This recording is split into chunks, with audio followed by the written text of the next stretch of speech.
রাজ্যে স্বাগতম।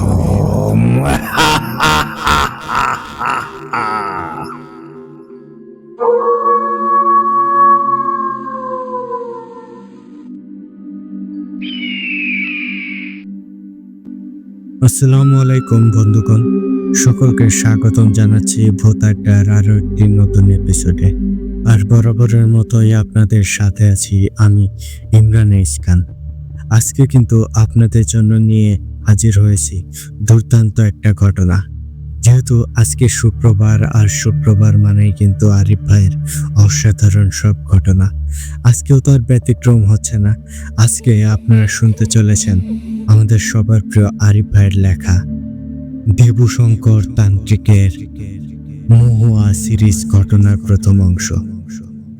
দেবশঙ্করের পূর্বের সিরিজটিকে আপনারা অনেক বেশি ভালোবাসা দিয়েছেন, তো তারই ধারাবাহিকতায় আবারও কিন্তু আরিফ ভাই আমাদের মাঝে দেবশঙ্করের আরো একটা নতুন সিরিজ নিয়ে এসেছেন। সত্যিই অসাধারণ একটি ঘটনা শুনতে চলেছেন আজ।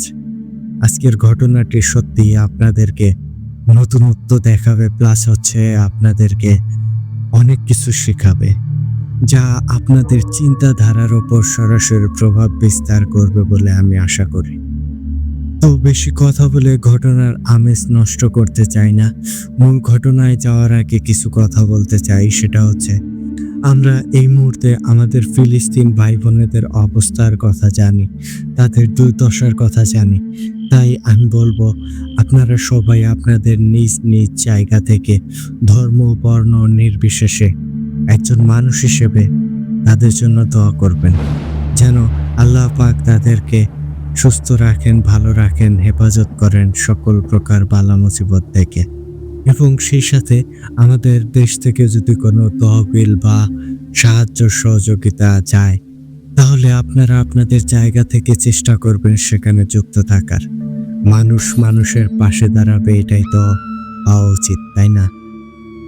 তো এখন আর বেশি কথা বাড়াবো না, এবার সরাসরি মূল ঘটনায় চলে যাচ্ছি। চলুন তাহলে শুনে আসি আরিফ ভাইয়ের লেখা দেবশঙ্কর তান্ত্রিকের ঘটনা মহুয়া।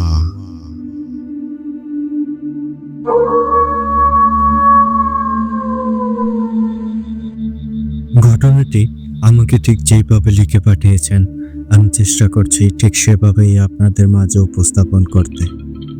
লিখছেন, আসসালামু আলাইকুম প্রিয় দর্শক শ্রোতা, সকলে কেমন আছেন? আশা করি সকলে অনেক বেশি ভালো আছেন। আজ শুক্রবার, আর তাই আপনাদের জন্য নিয়ে হাজির হলাম একটি বিশেষ ধামাকা ঘটনা।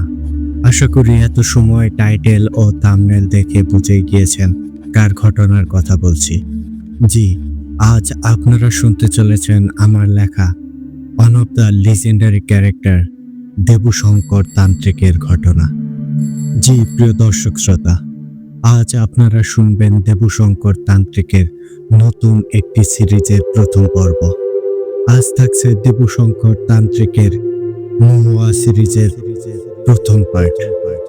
বিশ্বাস করুন প্রিয় দর্শক শ্রোতা, এই ঘটনাটি এতটাই অসাধারণ হতে চলেছে যা আপনাদের মন মস্তিষ্ক নাড়িয়ে দিতে সক্ষম হবে। কারণ এই ক্যারেক্টারটা নিয়ে যখন আমি ঘটনা লিখি, আমার নিজের ভেতরে একটা অন্যরকম এনার্জি কাজ করে, কারণ এই ক্যারেক্টারটাই ওই প্রকৃতির। তো প্রিয় দর্শক শ্রোতা, সবার আগে আমার পরিচয়টা দিয়ে নিই। যদিও আমার প্রাণপ্রিয় সকল ভাই বোনেরা আমাকে চেনেন, এরপরও বলছি, আমি ভূত আড্ডার একজন অ্যাডমিন ও স্টোরি রাইটার আরিফ বলছি। প্রিয় দর্শক শ্রোতা, আর সময় নষ্ট না করে চলে যাচ্ছি ঘটনার মাঝে।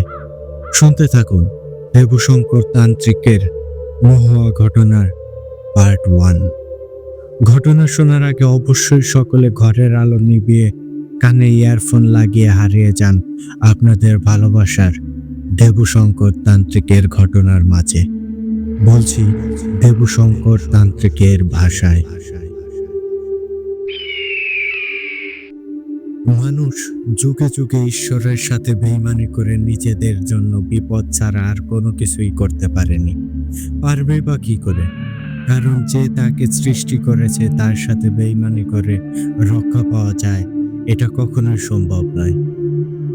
হয়তো সকলে এই কথাগুলোর মানে এখন বুঝতে ব্যর্থ হচ্ছেন। ব্যর্থ হবারই কথা। যাক, সেটা ধীরে ধীরে বুঝবেন ঘটনার মাধ্যমে। অমরত্ব এটাই পৃথিবীতে সৃষ্টি হওয়া কোনো প্রাণীর জন্য নয়, এটা শুধুমাত্র ঈশ্বরের জন্য। কিন্তু মানুষ তার সৃষ্টিকর্তার সাথে তাল মেলানোর জন্য এই অমরত্বর সন্ধান করতে যেয়ে প্রাণ হারায়, নিজের স্বাভাবিক জীবনকে বিষাদময় বানিয়ে তোলে। কিন্তু আমি কিছু মানুষদের থেকে জেনেছি তারা নাকি অমরত্বের সন্ধান পেয়েছে। ওই সময় আমি কিছুটা হতভম্ব হই, কারণ এটা কি করে সম্ভব? অমরত্ব বলতে পৃথিবীতে কোনো কিছুই নেই, তাহলে কি করে মানুষ এটা পায়? তখন আমি এর সন্ধানে লেগে পড়ি। আসলে এর রহস্যটা কি, আর কিসের দ্বারা তারা এই ভুল তথ্য মানুষের মাঝে তুলে ধরে? কারণ এই অমরত্বর বেড়াজাল থেকে বের হতে হবে, তা না হলে মানব সভ্যতা ধ্বংসের দিকে চলে যাবে। এরও কারণ রয়েছে, সেগুলো অন্য কোনো সময় বলা যাবে। তো এই অমরত্বর ব্যাখ্যা খুঁজতে আমি অনেক মুনি ঋষি ও বিজ্ঞ আলেম পণ্ডিত পুরোহিত সহ সকলের কাছেই যেতে থাকি।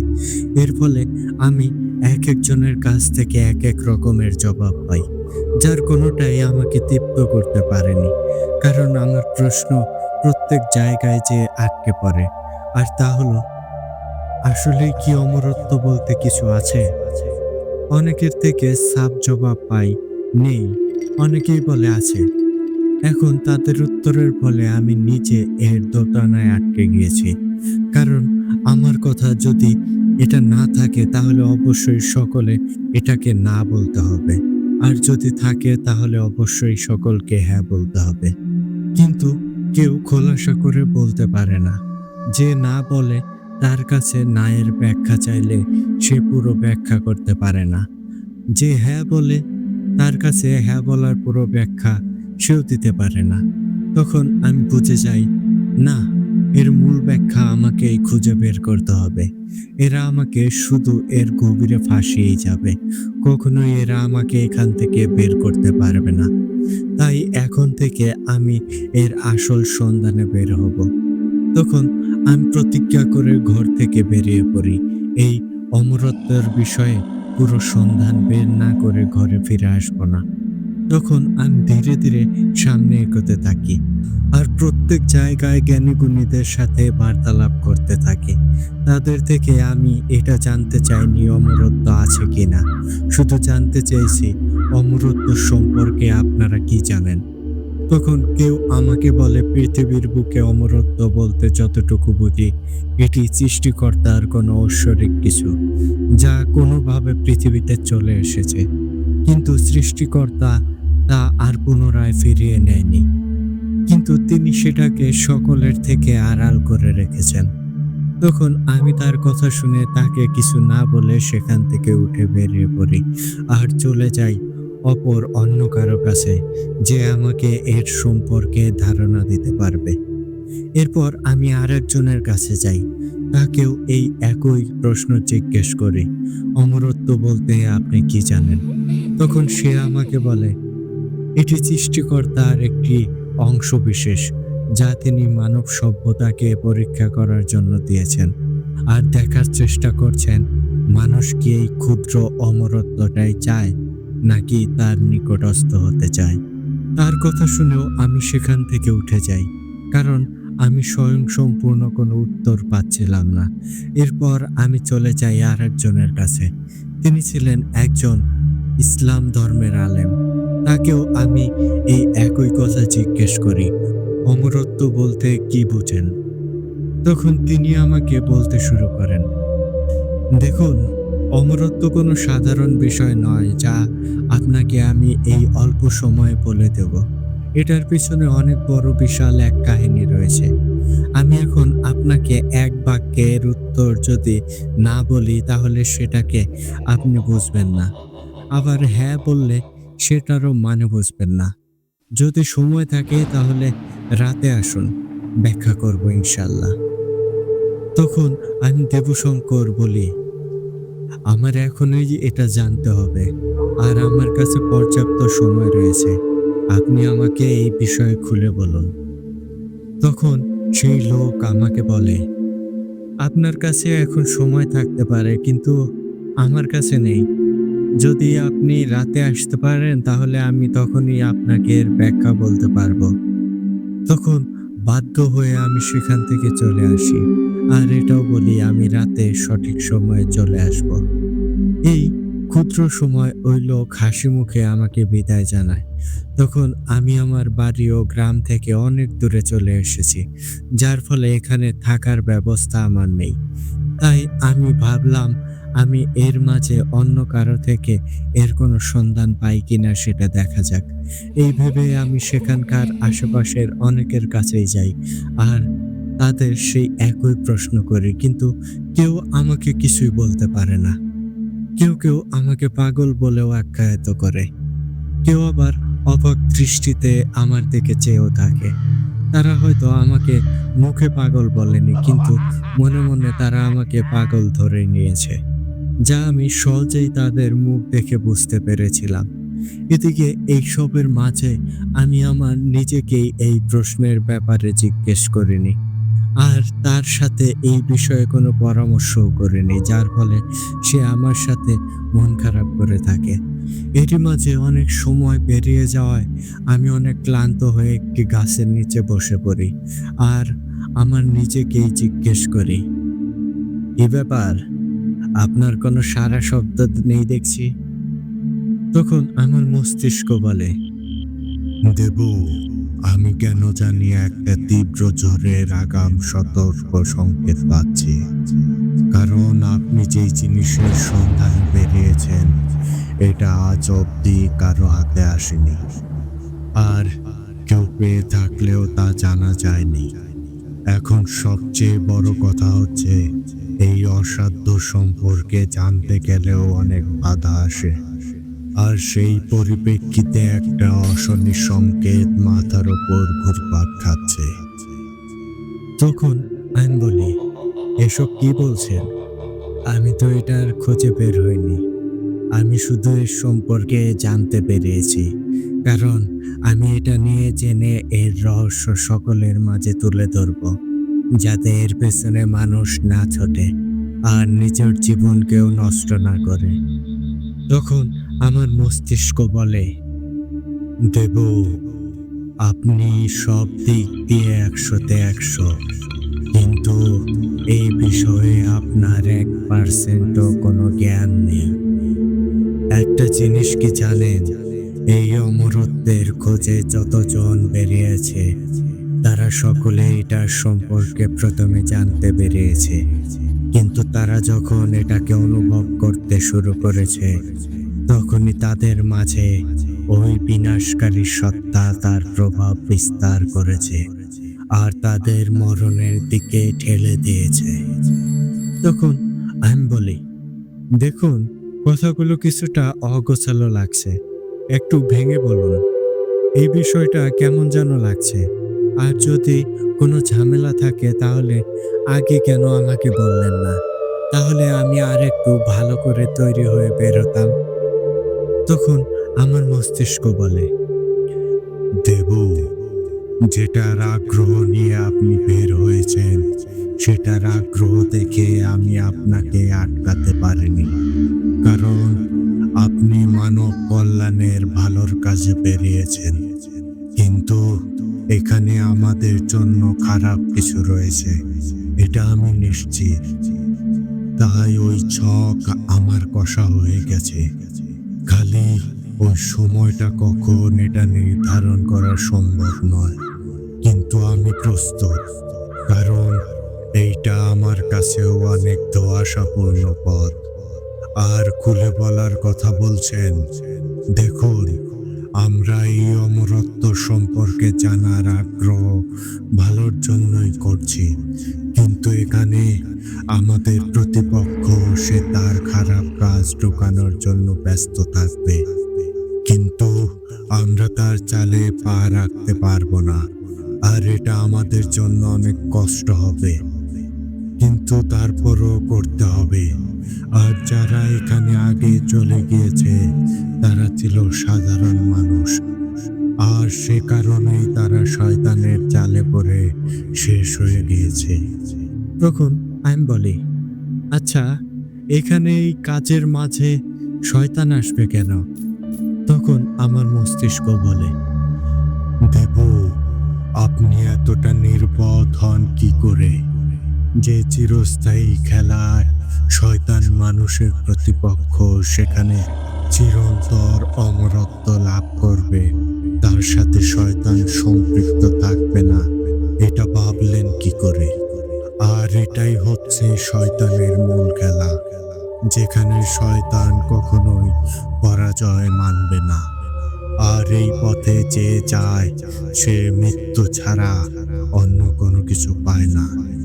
একটা বিষয় ভালো করে ভাবেন, অমরত্ব সে জানে, যদি ওই জিনিসের খোঁজ সে পেয়ে যায় তার মানে সে ঈশ্বরের সমতুল্য হয়ে যাবে।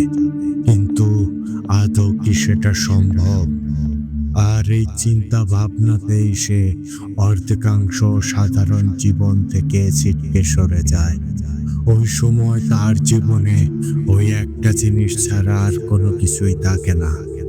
তখন আমি বলি, এইবার পুরো বিষয়টা একদম স্পষ্ট হয়েছে। এরপর আমি আমার মস্তিষ্ককে বলি, অনেক ক্লান্ত লাগছে, আমি কিছু সময় বিশ্রাম নেব। তখন আমার মস্তিষ্ক বলে, ঠিক আছে দেবশঙ্কর, কিছু সময় বিশ্রাম নিন আপনি।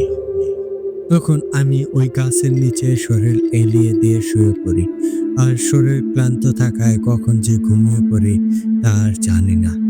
এরপর হঠাৎ স্বপ্নে দেখি একটা খোলা মাঠ, চারদিকে দূর দূরান্তে ফসলি জমি ছাড়া কিছুই দেখা যাচ্ছিল না। আকাশ কালো মেঘে আচ্ছাদিত, আর এর মাঝেই হালকা করে চাঁদ উঁকি দিয়ে তার জানান দিচ্ছিল। এরই মাঝে আমার হালকা ডানে অনেক দূরে একটা ঘর দেখা যাচ্ছিল, যা আমি একটু আগেও দেখিনি। হয়তো তা কুয়াশার জন্য চোখে পড়েনি, কিন্তু এর মাঝে সেই ঘরের মাঝ থেকে একটু আলো দেখা যাচ্ছিল। তার থেকে বড় কথা, হঠাৎ সেখান থেকে এক তীব্র ভয়ঙ্কর আর্তনাদ ভেসে আসছিল, যা এতটাই ভয়ঙ্কর ছিল ঠিক বলে বোঝানোর মতো নয়, যে কারো মন অন্তরাত্মা নাড়িয়ে দেবার মতো ছিল। সেই চিৎকারে ছিল কষ্ট, বেদনা, অশান্তি, রাগ, অসহায়ত্বের ছাপ।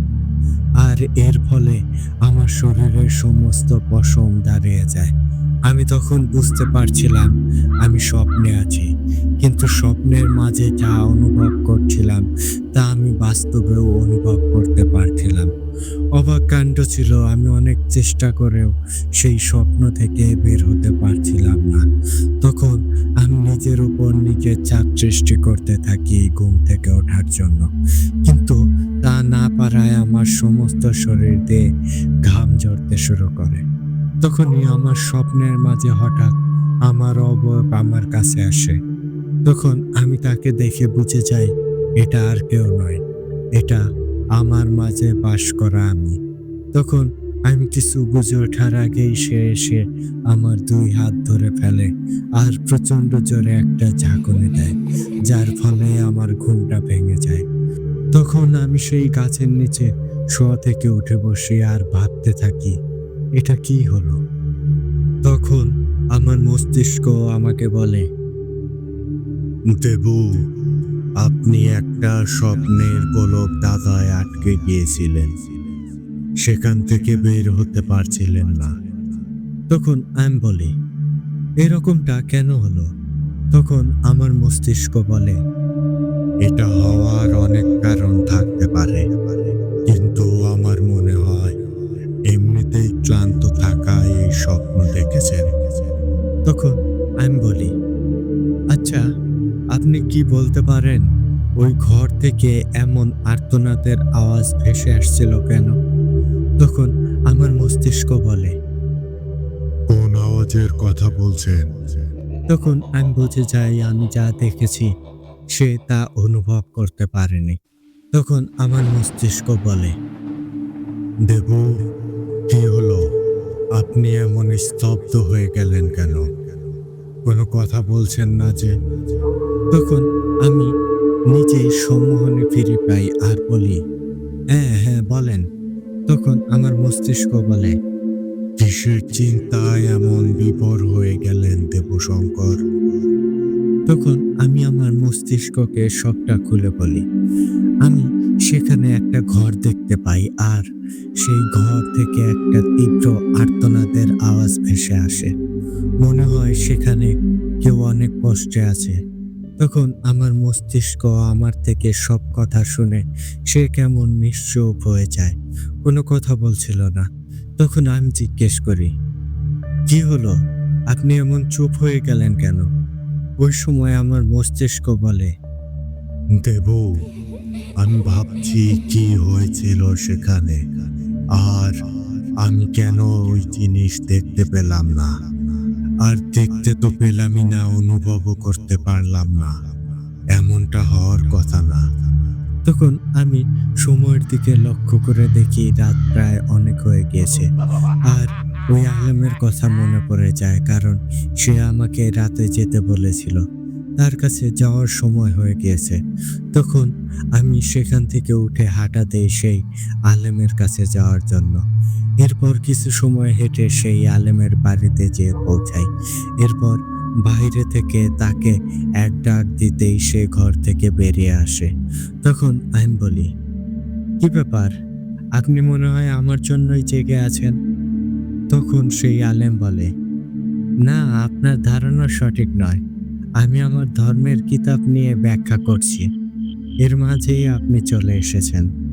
তখন আমি বলি, ও, তাহলে ঠিক আছে, কিন্তু একটা বিপত্তি তো এখানে রয়েই গেল।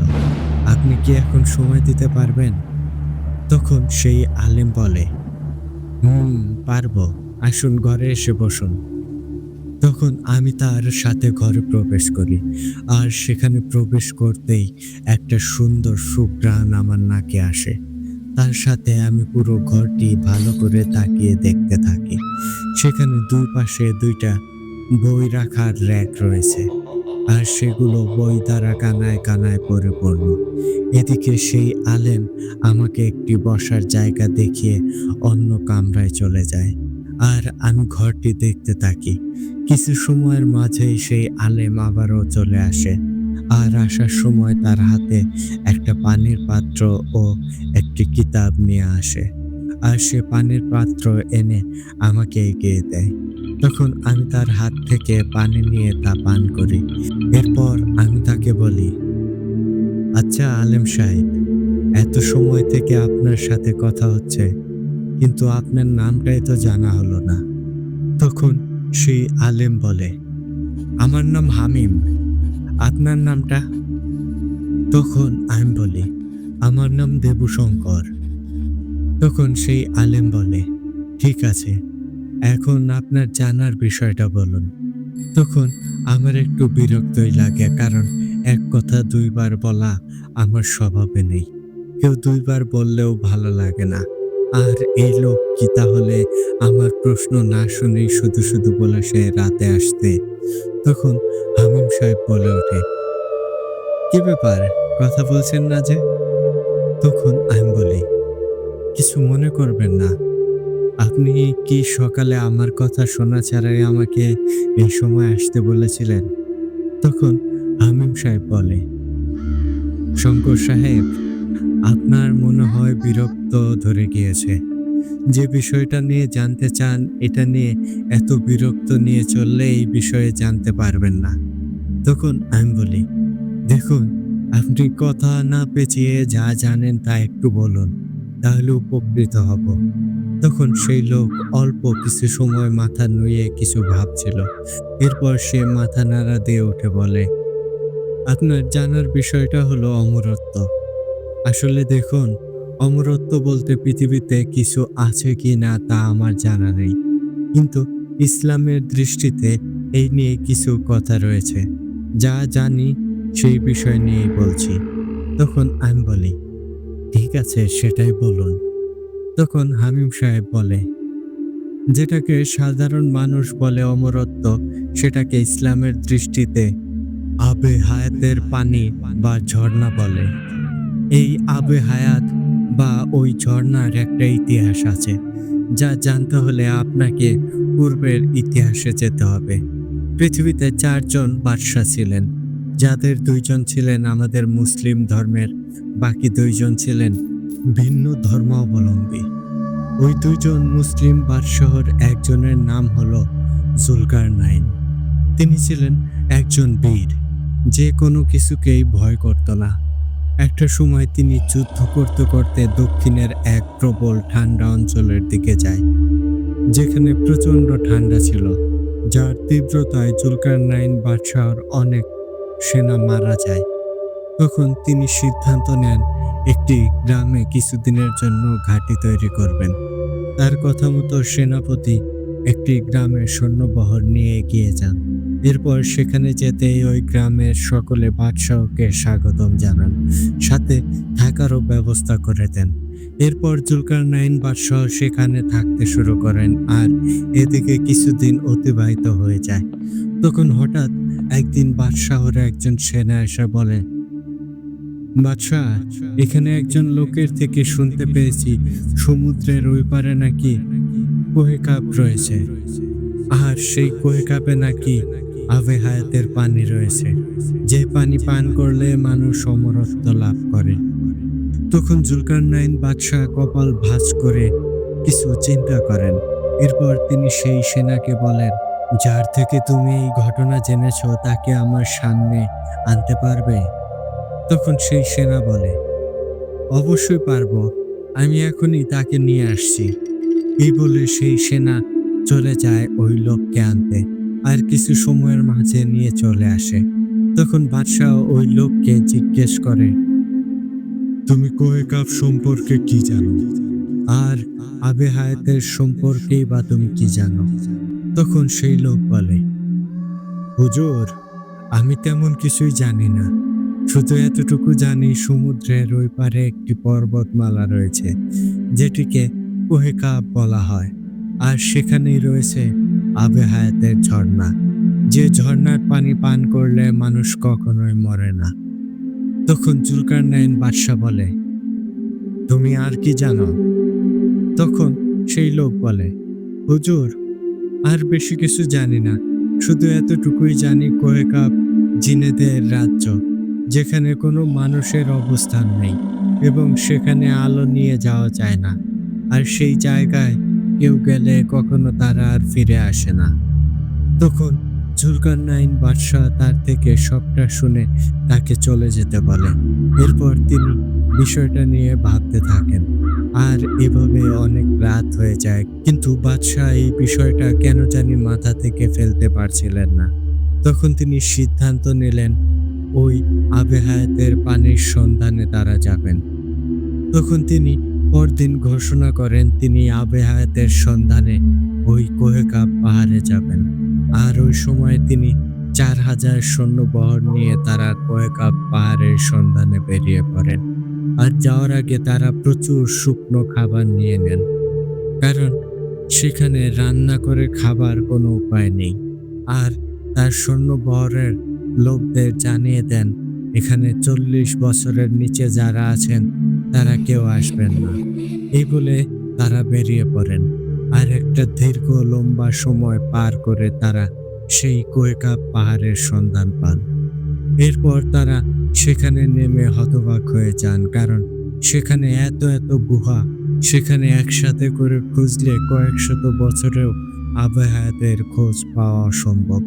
তখন জুলকারনাইন বাদশাহ যেই বোটে এসেছেন সেখানকার নাবিক সাথে আরো কিছু সৈন্য রেখে বাকিদের ২ জন করে দলে ভাগ করে দেন, আর বলে দেন যেই আবে হায়াতের সন্ধান আগে পাবে সে সেখান থেকে পানি সংগ্রহ করে এখানে এনে হাজির হবে।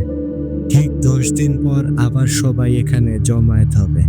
এর মাঝে সকলে পর্যাপ্ত খাবার নিয়ে নাও। এরপর সকলে বিভক্ত হয়ে যার যার সঙ্গীকে নিয়ে এগিয়ে পড়ো। তখন সকলে বাদশাহর কথা শুনে রওনা হয়ে পড়ে। এখানে একজনের নাম আসে, সেই নাম হলো খিজির আলাইহিস সালাম। তো সকলে সেখানে ঘুরতে থাকে, আর অন্ধকার পাহাড়ের গুহায় সকলে দিক বেদিক না পেয়ে খুঁজতে থাকে। এদিকে খিজির আলাইসাল্লাম তিনি সপ্তম দিনের মাথায় একটি জায়গায় পৌঁছান আর শরীর ক্লান্ত থাকায় বিশ্রামের জন্য শরীর এড়িয়ে দেন। আর একটা সময় তার সঙ্গী ঘুমিয়ে পড়ে। এদিকে তার ক্লান্ত লাগছে, কিন্তু ক্ষুধায় তিনি ঘুমাতেও পারছিলেন না। তখন তিনি তার থলেতে থাকা একটি শুকনো মাছ বের করেন খাবারের জন্য, আর সেটিকে থলের ওপর রেখে একটি ঝর্ণার কাছে যান হাত মুখ ধুতে। এরপর তিনি সেখানে গিয়ে হাত মুখ ধুয়ে এসে যেই থলের ওপর রাখা মাছটিতে হাত দেন, তখনই তার হাতে মুখে থাকা পানি মাছটিতে লাগতেই সেই শুকনো মাছটি জীবন্ত হয়ে যায়। এরপর মাছটি তার হাত পিছলে বেরিয়ে যায়, ঝর্ণার দিকে চলে যায়। তখন খিজির আলাইহিসসালাম বুঝে যায় তিনি আবে হায়াতের পানির সন্ধান পেয়ে গেছেন। তখন তিনি যে সেই পানি পান করেন, আর তারপর ঐশ্বরিক শক্তির দ্বারা জানিয়ে দেওয়া হয় তিনি কিয়ামত পর্যন্ত বেঁচে থাকবেন। সাথে এটাও জানিয়ে দেন এখন থেকে লোকচক্ষুর আড়ালে চলে যেতে হবে, আর এই পানির সম্পর্কে কাউকে না জানায় যাতে। এদিকে তার সঙ্গী উঠে তাকে খুঁজে পায় না। এরপর সে অনেক কষ্টে বোটের কাছে ফিরে আসে। ওইদিকে জুলকারনাইন বাদশাহ সেই পানির সন্ধান পেয়ে যায়, কিন্তু তিনি ওই সময় ভাবেন এই পানি তার একা পান করলে চলবে না, কারণ তাহলে একমাত্র তিনিই বেঁচে থাকবেন আর তার পরিবারের সকলে মারা যাবেন। এই ভেবে তিনি পানি পান না করে তার পানির পাত্রে পানি ভরে নেন। এরপর তিনিও বোটের কাছে ফিরে আসেন, আর সেখানে এসে দেখতে পান অনেকেই সেখানে ফিরতে পারেনি, কারণ ওই গুহায় বন্দী হয়ে কেউ কেউ মারা গিয়েছে, কেউ আটকা পড়ে আছে। এরপর তিনি সেখান থেকে চলে আসেন, কিন্তু যেই তিনি ফিরে এসে ঘরে প্রবেশ করতে যাবেন, তখন চৌকাঠের সাথে তার পা পিছলে তিনি হোঁচট খেয়ে পড়ে যান, আর হাতে থাকা সেই আবে হায়াতের পানি জমিনে পড়ে যায়, আর চোখের পলকে সেই পানি মাটি শুষে নেয়। তখন আমি জিজ্ঞেস করি, এরপর সে খিজির আলাইহিসসালামের কি হয়? তখন আমিম সাহেব বলে, এরপর তিনি লোকচক্ষুর আড়ালে চলে যান, তাকে আর পাওয়া যায়নি। কিন্তু আরো 2টি হাদিসে তাকে পাওয়া যায়।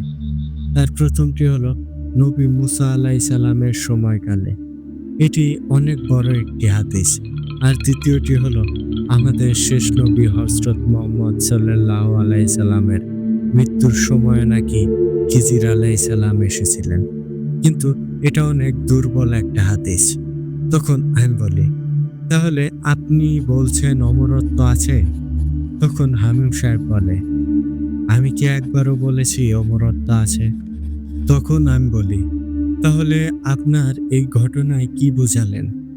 তখন হামিম সাহেব বলে, আপনি হয়তো আমার কথা মন দিয়ে শোনেননি।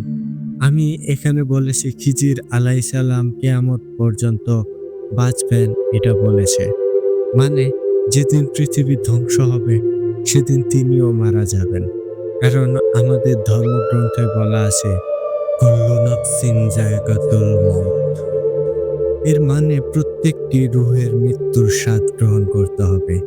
আর এর দ্বারা আশা করি আপনি সুস্পষ্ট ধারণা পেয়ে গিয়েছেন। তখন আমি বলি, বুঝে গিয়েছি।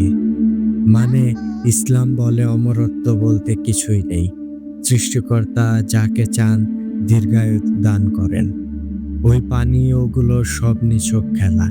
সৃষ্টিকর্তা আপনাদের খিজির আলাইহিসসালামকে দীর্ঘায়ু দান করেছেন, এটাই আসল কথা। তখন হামিম সাহেব আমার মুখ থেকে এইসব কথা শুনে বলে, বাহ, আপনার জ্ঞান অপরিসীম, কারণ আপনি খুব অল্পতেই সবটা বুঝে গিয়েছেন। তখন আমি বলি, ধন্যবাদ আমাকে সময় দেওয়ার জন্য। তাহলে এখন আমি আসি, আমার আরো কিছু জানার আছে। তখন হামিম সাহেব আমাকে থামিয়ে বলে, আচ্ছা শঙ্কর সাহেব, আপনাকে চাইলে আমি এক কথায় বলতে পারতাম পৃথিবীতে অমরত্ব বলতে কিছু নেই। তাহলে কেন বললাম না, এটা বলতে পারেন? তখন আমি ভাবতে থাকি, আচ্ছা, উনি তো ঠিকই বললেন। উনি চাইলে আমাকে এক বাক্যে বলতে পারতেন। তা না করে এত কাহিনী বললেন কেন? তখন আমার মস্তিষ্ক বলে, দেবু, ওনার কাছে অনেক গভীর এক ইতিহাস লুকিয়ে আছে, যা আপনি এখন তার থেকে চাইলেও জানতে পারবেন না।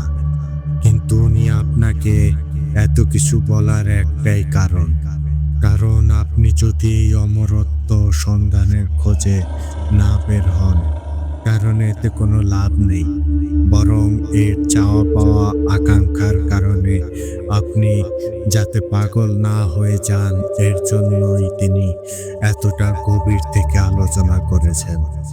তখন আমি বলি, বুঝতে পেরেছি। তখন হামিম সাহেব বলে, কি ব্যাপার শঙ্কর সাহেব? কি দ্বিধাদ্বন্দ্বে পড়ে গেলেন নাকি? তখন আমি বলি, আমাকে দ্বিধাদ্বন্দ্বে ফেলবে এমন কিছু এখনো তৈরি হয়নি। আমি জানি কেন আপনি আমাকে এত বিস্তারিতভাবে এইসব বলেছেন। আর আপনার মাঝে এক লুকায়িত ঘটনা রয়েছে, যা আপনি কাউকে বলতে পারছেন না। তখন আমার মুখ থেকে এই কথা শোনামাত্র হামিম সাহেবের চেহারার রং কেমন পাল্টে গেল। আর সঙ্গে সঙ্গে তিনি আমাকে বলেন, আপনার যা জানার জেনে গিয়েছেন। আশা করি আর কিছু জানার নেই। আপনি এখন তাহলে যেতে পারেন। তখন আমি বলি, আমার থেকে শুনবেন না? কেন আপনি এই সব আমাকে বললেন? তখন হামিম সাহেব না পেরে বলে, হুম, পারলে বলেন তো কেন বলেছি? আমি এখানে একটা বুদ্ধি খাটাই, কারণ আমি তাকে এই উত্তরটা দিতে চাই একটা কারণে। আর কারণটি হলো, তার ভেতর থেকে লুকায়িত ওই কথাকে বের করতে চাই, যা আমার মস্তিষ্ক আমাকে বলেছে। তখন আমি বলি, আপনি আমাকে এত এত ইতিহাস শোনালেন এর একটাই কারণ, আমি যাতে এই অমরত্বের সন্ধানে না যাই, কারণ এটি মানুষের জীবনকে নষ্ট করে ফেলে। আর আপনি যেই শঙ্কা করছেন, আমি সেই শঙ্কাটাই পরিষ্কার হতে এসেছি। আমি জানতে চাই যে এই যে অমরত্বর বিষয়টা, যেটার জন্য মানুষ তাদের নিজেদের জীবন নষ্ট করে ফেলেছে, আসলে এর প্রকৃত ইতিহাস কি? তখন হামিম সাহেব বলে, শঙ্কর সাহেব বেশ বুদ্ধিমানের সাথেই দুর্দান্ত চালাকও আপনি, যা খুব সহজে বুঝিয়ে দিয়েছেন। যাক, আপনাকে আর বেশি কিছু বলতে হবে না, কারণ এর কারণে আমার এই বলে হামিম সাহেব হঠাৎ থমকে যান। তখন আমি যেই বলতে যাব, কি ব্যাপার, থামলেন কেন? তখন আমার মস্তিষ্ক বলে, দেবু, যে তার নিজ থেকে কিছু বলতে চাইছে না তাকে কখনো জোর করতে নেই। ওই সময় সে হয়তো দ্বিধাদ্বন্দ্বে পড়ে আপনাকে বলে ফেলবে, কিন্তু পরক্ষণেই সে ভাবতে থাকবে তাকে কি এই কথাটা বলা ঠিক হয়েছে। এইসব নিয়ে সে অশান্তিতে পড়ে যাবে। তখন আমি মনে মনে বলি, ঠিক বলেছেন। আচ্ছা, এখান থেকে বের হই আগে। এরপর আমি হামিম সাহেবকে বলি, আচ্ছা তাহলে আজ বিদায় নেই। যদি কপালে থাকে তাহলে আবার কখনো দেখা হবে। তখন হামিম সাহেব বলে, ঠিক আছে শঙ্কর সাহেব, চলেন আপনাকে কিছুটা এগিয়ে দেই। তখন আমি তাকে বারণ করি আর বলি, আমি যেতে পারবো, শুধু শুধু আপনার কষ্ট করতে হবে না। তখন হামিম সাহেব বলে, না, এটা কষ্ট কিসের? এটা আমার দায়িত্ব। চলুন আপনাকে এগিয়ে দিয়ে আসি। ওই সময় আমি আর তাকে মানা করি না, আর দুজনে ঘর থেকে বেরিয়ে পড়ি। তখন হঠাৎ আমার মনে হতে থাকে কেউ আমার আশেপাশে আছে, আর সেটি আর কেউ নয়, মানজারুল। ওই সময় হামিম সাহেব বলে, এখানে অনেক শক্তিশালী ক্ষমতাধর জিন আছে আমাদের আশেপাশে, তাড়াতাড়ি কিছু একটা করতে হবে। তখন আমি আমার থলে থেকে চণ্ডালের হার বের করতে থাকি, সাথে একটা মন্ত্র পাঠ করে মাটিতে গেড়ে দিতেই চারপাশে ঝড়ো হাওয়া বইতে শুরু করে, আর কয়েক সেকেন্ডেই আবারও সব শীতল হয়ে যায়। তখন এইসব দেখে হামিম সাহেব হা হয়ে থাকে আর এক দৃষ্টিতে সব দেখতে থাকে। তিনি কল্পনাও করতে পারেনি এখানে কি হয়েছে। তখন আমি বলি, হামিম সাহেব, কি ভাবছেন? এখন এখানে আর কেউ নেই, এবার তাহলে বিদায় নেই। তখন আমি হামিম সাহেবের কপালে একটা চিন্তার ভাঁজ দেখতে পাই, যা তার কল্পনার জগৎকে সে নিজেই বলছিল। তার ভেতরের সমস্যা কি সে আমাকে বলবে নাকি বলবে না। তখন আমি বলি, হামিম সাহেব, এত চিন্তার কারণ নেই। দেখুন, আপনাকে একটা কথা বলি, যদি আমাকে আপনি কিছু বলতে চান আর সেটা যদি কোনো সমাধান না থাকে তা আমি করব, কিন্তু নিজের দ্বিধাদ্বন্দ্ব থেকে বলার দরকার নেই। আমি চললাম। তখন হামিম সাহেব আমাকে দাঁড় করিয়ে বলে, শঙ্কর সাহেব, আসলে আমি এখনো অনেক চিন্তিত আপনাকে বলা ঠিক হবে কিনা, কিন্তু মন বলছে আপনাকে বলতে আর বিবেক বলছে বলতে না। আর আপনি চলে গেলে পরক্ষণে আপনাকে কিভাবে বলবো? তখন আমি বলি, দেখুন, যদি এই কথা শোনা যদি কপালে থাকে তাহলে কোনো না কোনো ভাবে আমাদের আবার দেখা হবে, আর আপনার থেকে শোনাও হবে। তাই এখন আর সময় নষ্ট করার দরকার নেই। রাত অনেক হয়েছে, আপনি যে ঘুমিয়ে পড়ুন, আমি আমার কাজে বের হই। তখন হামিম সাহেব বলে, কাজে মানে? এত রাত্রে আপনি আবার কিসের কাজে বের হবেন? আর আপনার বাড়ি কোথায়? তখন আমি বলি, আমার বাড়ি যেখানে সেটা এখান থেকে অনেক দূরে। ওই জায়গার ঠিকানা দিলেও চিনতে নাও পারেন, আর চিনলেও সেখানে যেয়ে আমার খোঁজ নিলে পাবেন না, কারণ আমি দূর গহীনে থাকি, জনবহুল এলাকা থেকে অনেক দূরে। তার থেকে বড় কথা, সেখানে গেলে আমাকে পাবেন না, কারণ আমি ঘরের থেকে বাহিরে বেশি থাকি। তখন হামিম সাহেব বলে, আপনি করেন কি? আর আপনার এত রাতে কিসের কাজ? তখন আমি বলি, আমি গন্তব্যহীন পথের পথিক। আমার যে সময় যেইটার ঝোঁক থাকে আমি ওই দিকে আমার গন্তব্য করে নেই, আর সেটির সন্ধানে লেগে পড়ি। এখন এই অমরত্ব সম্পর্কে জানতে পেরেছি। ভালো থাকবেন। তখন আমি এইসব বলে সেখান থেকে পিছমুখ হয়ে হাঁটা শুরু করি, আর আমার পঞ্চ ইন্দ্রিয় আমাকে জানান দেয় হামিম সাহেব হা হয়ে আমার দিকে তাকিয়ে আছেন, আর এটাও ভাবছেন এ কোন আজব প্রকৃতির মানুষ। তখন আমি পিছনে না তাকিয়ে বলি, হামিম সাহেব, অনেক রাত হয়েছে, এখন ঘরে চলে যান। আমার পথে চেয়ে থেকে লাভ নেই, এই পথ অনেক বিষাক্ত। এই বলে আমি সেখান থেকে চলে আসি। এরপর রাতের ঘন অন্ধকারে কুয়াশাচ্ছন্ন আকাশে মাঝে মাঝে হালকা করে চাঁদের আলো উঁকি দিচ্ছিল, আর সেই আলোয় ধীর পায়ে আমি সামনের দিকে এগিয়ে চলছিলাম। তখনই আমার মস্তিষ্ক আমাকে বলে, দেবু, আর কত এমনটা? এভাবে মাঞ্জারুলকে দূরে রাখা ঠিক হচ্ছে? আপনি ছাড়া কি ওর কেউ আছে? তখন আমার প্রচন্ড মাথা গরম হয়ে যায়, কিন্তু আমি নিজেকে শান্ত করে বলি, এই বিষয়ে আমার কোনো জবাব নেই। আমি মাঞ্জারুলকে আর দেখতে চাই না। ও কখনোই আমার সামনে আসতে পারবে না। আর এই পৃথিবীতে কেউ কারো জন্য নয়। আমি কারো নই, কেউ আমার নয়। মাঞ্জারুল আমার কেউ নয়। আর পৃথিবীর এই নিষ্ঠুর চিত্র ওর জানা লাগবে। তখন আমার মস্তিষ্ক কিছু বলতে নিলে আমি তাকে থামিয়ে দিয়ে বলি, একবার বলেছি মাঞ্জারুলের বিষয় নিয়ে আর কিছু শুনতে চাই না, তার মানে আর কোনো কথা হবে না। তখন আমার মস্তিষ্ক একদম চুপ হয়ে যায়। এরপর আমি একটি খোলা মাঠের কাছে যাই, তারপর একটি বিশাল গাছের নিচে একটা জায়গায় দেখে হেলান দিয়ে শুয়ে পড়ি। আর মৃদু হালকা বাতাসে মাঠের ছোট ঘাস ও চাঁদের আলো প্রকৃতি যেন তার নিজ রূপে সেজে বসেছে। আর সেসব দেখতে দেখতেই আমার চোখ লেগে আসে। তখন আমি ঘুমের ঘরে দেখতে পাই আমি একটা পাহাড়ের পাদদেশে দাঁড়িয়ে, যার উপরে একটি গুহা দেখা যাচ্ছে। সেখান থেকে একদম ক্ষীণ একটা আওয়াজ ভেসে আসছে, আর সেই আওয়াজটি ছিল পূর্বের ন্যায় স্বপ্নের মতো প্রচণ্ড আর্তনাদ ও বেদনাদায়ক চিৎকার, যা সেই পর্বতের গুহা থেকে বেরিয়ে খোলা আকাশে মিলে যাচ্ছে আর খুবই হালকা করে নিচে নেমে আমার কানে আসছিল। তখন আমি স্বপ্নেই ভাবতে থাকি এসব কি হচ্ছে। এই একই চিৎকার আমি আগের বার ঘুমের মধ্যে স্বপ্নে শুনেছি, এখনো আবার শুনছি। এই আওয়াজ কার?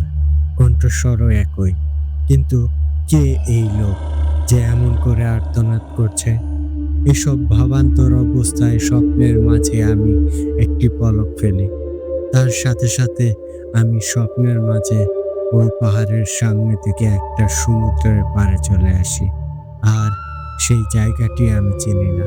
এদিকে এর আগে যেই দুইটা স্থান আমি স্বপ্নে দেখেছিলাম সেগুলো আমি চিনি না। এই জায়গাগুলো আমার কাছে একদমই অচেনা।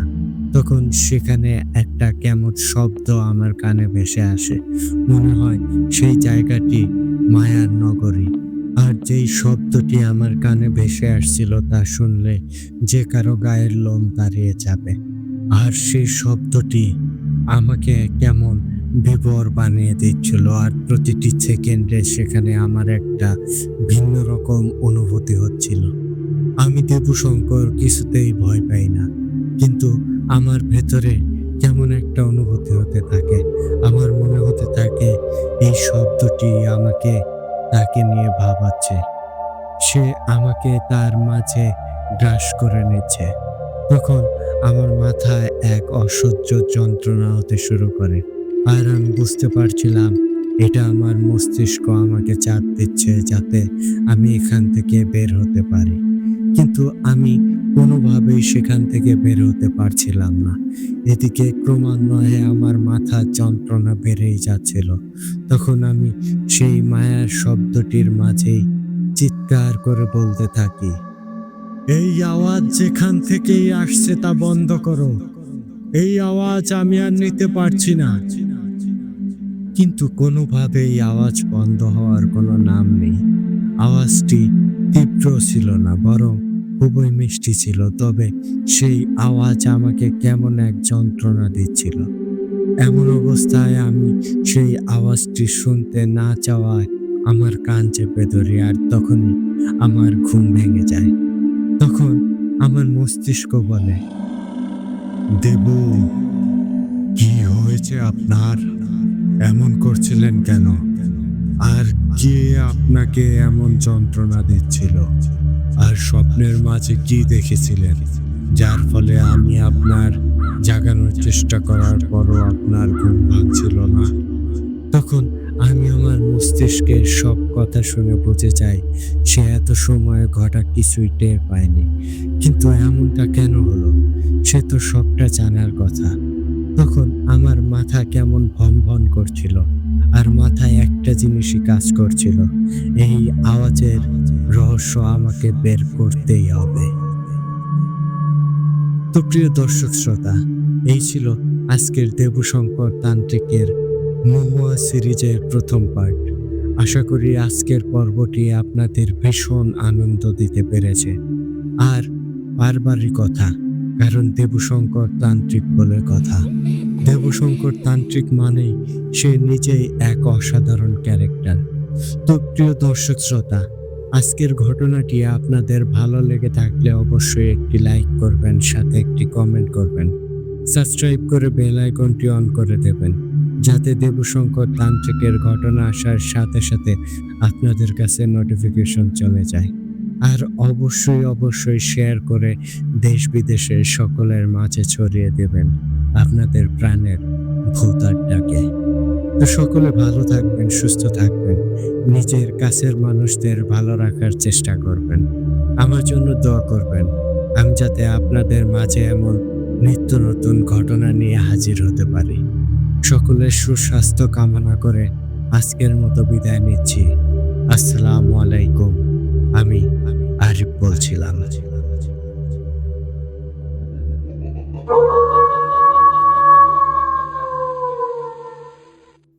ওয়ালাইকুম আসসালাম। আরিফ ভাই, সত্যিই ভাই, অসাধারণ একটি ঘটনা আমাদের সাথে শেয়ার করেছেন। দেবশঙ্করের আগের ঘটনাটিও দুর্দান্ত ছিল। আ 'অগ্নিচক্ষু' সিরিজটা সত্যিই অসাধারণ ছিল। তারপর আবারও নিয়ে এসেছেন 'মহুয়া' সিরিজ। সত্যিই ভাই এই ঘটনার মাঝে এত সুস্পষ্টভাবে বর্ণনা করেছেন, যা সত্যিই আমাদের অনেকেরই হয়তো জানা ছিল না। তো হাদিসের ব্যাখ্যা সেই সাথে জ্ঞান অন্বেষণ বিষয়টা নিয়ে এত দুর্দান্ত যে একটা ঘটনা হতে পারে, আপনার ঘটনাটা না শুনলে এটা বুঝতেই পারতাম না। সব মিলিয়ে ভাই আমি পার্সোনালি আপনাকে অসংখ্য ধন্যবাদ জানাচ্ছি। এতটা সাহসিকতার সাথে এত সুন্দর একটা ঘটনা আমাদের সাথে শেয়ার করার জন্য। আশা করি আমাদের শ্রোতা বন্ধুরাও আমার সাথে একমত হবে। তো বন্ধুগণ, আপনারা কিন্তু অবশ্যই কমেন্ট করে জানিয়ে দেবেন আরিফ ভাইয়ের আজকের এই ঘটনাটি আপনাদের কাছে কেমন লেগেছে। তো ওয়ান্স এগেইন আরিফ ভাই, আপনাকে অসংখ্য ধন্যবাদ জানাচ্ছি। সেই সাথে ধন্যবাদ জানাচ্ছি আপনাদের সবাইকে যারা এতক্ষণ আমাদের ঘটনাটি শুনছিলেন। তো আরিফ ভাই, আপনার এই ঘটনার ২য় পর্বের অপেক্ষায় রইলাম। চটজলদি পাঠিয়ে দেবেন। তো এই ছিল আজকের আয়োজন। চলে যাওয়ার আগে আপনাদেরকে বলব, আপনারা যারা এখনো আমাদের চ্যানেলটি সাবস্ক্রাইব করেননি, দ্রুত সাবস্ক্রাইব করে ফেলুন এবং পাশে থাকা বেল আইকনটি অন করে রাখুন। এর ফলে আমাদের পরবর্তী সকল আপডেট সবার আগে আপনাদের কাছে পৌঁছে যাবে। আর আপনারাও যদি আমাদেরকে ঘটনা পাঠাতে চান, সেই ক্ষেত্রে আপনাদের কাছে ২টি ওয়ে আছে। প্রথমত আপনারা সরাসরি আমাদেরকে হোয়াটসঅ্যাপে নক দিতে পারেন। আর আমাদের হোয়াটসঅ্যাপ নাম্বারটি আমাদের ডেসক্রিপশন বক্সে অথবা কমেন্ট বক্সে প্রিন্ট আপ করা আছে। এছাড়াও আপনারা চাইলেই কিন্তু আমাদেরকে ইমেইলের মাধ্যমে ঘটনা পাঠাতে পারেন। আর আমাদের ইমেল অ্যাড্রেসটি হচ্ছে bhutadda.stories@gmail.com। আপনাদের জানা শোনা সেরা ভয়ঙ্কর ঘটনাগুলো আমাদেরকে লিখে কিংবা ভয়েস ক্লিপ আকারে পাঠিয়ে দিতে পারেন। তাহলে আমি ইমরান এইচ খান আজকের মতো এখানে বিদায় নিচ্ছি। কথা হচ্ছে আগামী এপিসোডে নতুন আর দুর্দান্ত ভয়ঙ্কর কোনো এক ঘটনার মাধ্যমে। টিল দেন সবাই ভালো থাকুন, সুস্থ থাকুন। আর হ্যাঁ, ভূত আড্ডার সাথেই থাকুন।